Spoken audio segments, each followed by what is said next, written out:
Ikalabing-dalawang kabanata. Mga kaloob ng banal na espiritu. Ngayon mga kapatid, nais kong maunawaan ninyo ang tungkol sa mga kaloob ng banal na espiritu. Alam naman ninyo na noong hindi pa kayo nakakakilala sa Diyos, iniligaw kayo upang sumamba sa mga Diyos-Diyosan na hindi naman nakakapagsalita. Kaya gusto kong malaman ninyo na walang taong pinapatnubayan ng Espiritu ng Diyos ang magsasabi, "Sumpain si Jesus," at wala ring taong makapagsasabi na si Jesus ay Panginoon kung hindi siya pinapatnubayan ng banal na Espiritu. May iba't iba tayong kaloob, ngunit iisa lang ang Espiritong pinagmulan nito. May iba't ibang paraan ng paglilingkod, ngunit iisa lang ang Panginoong pinaglilingkuran natin. Iba't iba ang ipinapagawa ng Diyos sa atin, ngunit iisa lang ang Diyos na nagbibigay sa atin ng kakayahang gawin ang mga ito. Ang bawat isa ay binigyan ng kakayahan na nagpapakita na sumasa kanya ang banal na Espiritu, upang makatulong siya sa kapwa niya mananampalataya. Sa isa'y ipinagkaloob ng Espiritu ang kakayahang maghayag ng kaalaman tungkol sa Diyos, at sa isa naman ay ang kakayahang unawain ito. Ang iba'y pinagkalooban ng Espiritu ng malaking pananalig sa Diyos, at ang iba naman ay binigyan ng kakayahang magpagaling sa mga may sakit. Ang iba'y pinagkalooban ng Espiritu ng kapangyarihang gumawa ng mga himala, at ang iba naman ay binigyan ng kakayahang maghayag ng mensahe ng Diyos.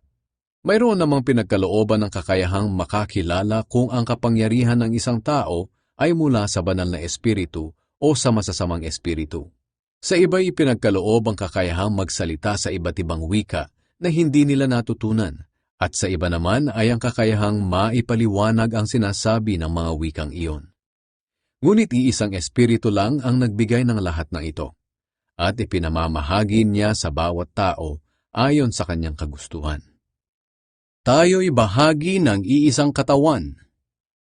Ang katawan ng tao ay binubuo ng maraming parte, ngunit iisa pa ring katawan. Ganoon din sa ating mga mananampalataya na siyang katawan ni Kristo.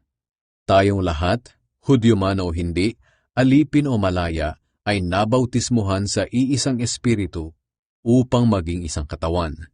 At iisang espiritu rin ang tinanggap nating lahat. Ang katawan ay binubuo ng maraming parte at hindi ng isang parte lamang. Kaya kung sabihin ng paa, "Dahil hindi ako kamay, hindi ako parte ng katawan," hindi ito nangangahulugang hindi siya parte ng katawan. At kung sabihin naman ng tainga, "Dahil hindi ako mata, hindi ako parte ng katawan," hindi rin ito nangangahulugang hindi siya parte ng katawan. Dahil kung ang buong katawan ay puro mata, paano ito makakarinig? At kung ang katawan ay puro lang tainga, paano ito makakaamoy? Ngunit nilikha ng Diyos ang ating katawan na may iba't ibang parte, ayon sa kanyang nais. Kung ang katawan ay binubuo lamang ng isang parte, matatawag pa ba itong katawan? Ang totoo'y ang katawan ay binubuo ng maraming parte, ngunit iisang katawan lamang ito. Kaya hindi maaaring sabihin ng mata sa kamay, "Hindi kita kailangan," at hindi rin masasabi ng ulo sa paa, "Hindi kita kailangan."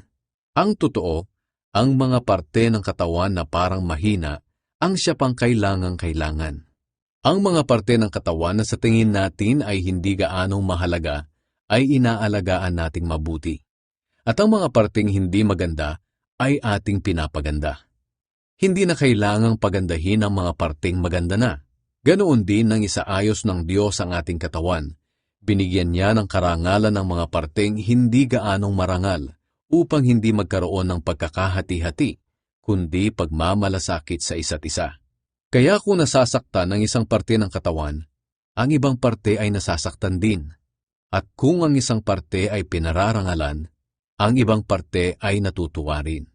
Kayong lahat ang bumubuo ng katawan ni Kristo, at ang bawat isa'y parte ng kanyang katawan. At sa katawang ito na walang iba kundi ang iglesia, naglagay ang Diyos ng mga sumusunod. Una, mga apostol. Pangalawa, mga propeta. Pangatlo, mga guro. Naglagay din siya ng mga gumagawa ng mga himala, mga nagpapagaling sa mga may sakit, mga matulungin, mga tagapangasiwa, at mga nagsasalita sa iba't ibang wika na hindi nila natutunan. Alam naman natin na hindi lahat ay apostol, hindi lahat ay propeta o guro. Hindi lahat ay may kapangyarihang gumawa ng mga himala, magpagaling ng mga may sakit, makapagsalita sa iba't ibang wika na hindi nila natutunan, o magpaliwanag nito. Ngunit sikapin ninyong makamtan ang mas mahalagang mga kaloob. At ngayon ay ituturo ko sa inyo ang pinakamabuti sa lahat.